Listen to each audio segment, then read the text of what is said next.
Sharper Point Commentary, presented by Schwartz Laser Eye Center. It's now been a week since the legal way to enter the United States from Sonora, Mexico was closed, and we have no idea when the Lukeville Port of Entry in southern Arizona will reopen. Closed so that federal border enforcement officers and agents could deal with all the people illegally crossing the border from Sonora.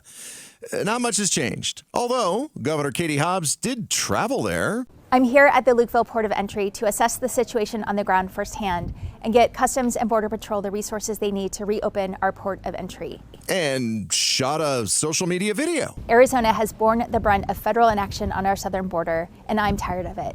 Now is not the time for partisan politics. It's time for action. Yeah, she did on Friday ask President Biden to send in the National Guard and reimburse the state of Arizona for over $500 million, the money they spent on border operations, an action that won't get a response, by the way.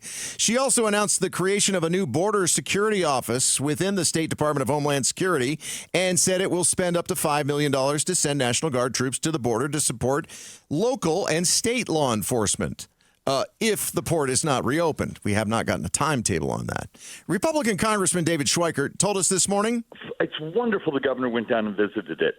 But this didn't just happen this last month. Certainly the closure of the Lukeville Port of Entry is new-ish. So what Congressman Schweikert means is not new is this. We have been talking about the skyrocketing crossings, particularly since this administration moved into office. But because the Lukeville port was closed and it could mean $1 billion in revenue for Arizona merchants because of all the lost cross-border traffic and all this, what really new is the increasing volume of voices. That includes Democratic mayors and governors like Katie Hobbs who are sick of the Biden administration's inaction on immigration and the horrible effects it's causing on their cities and states.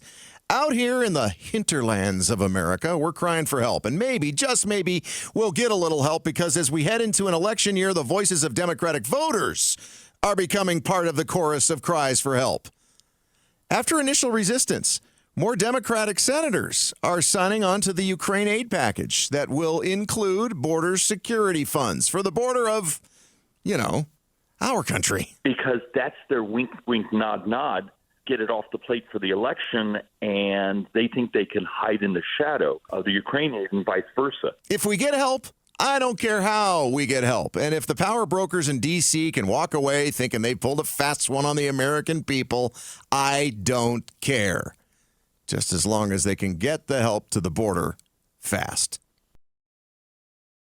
Thanks for watching Sharper Point. Click to see more from Arizona's morning news and tap the button in the middle to subscribe.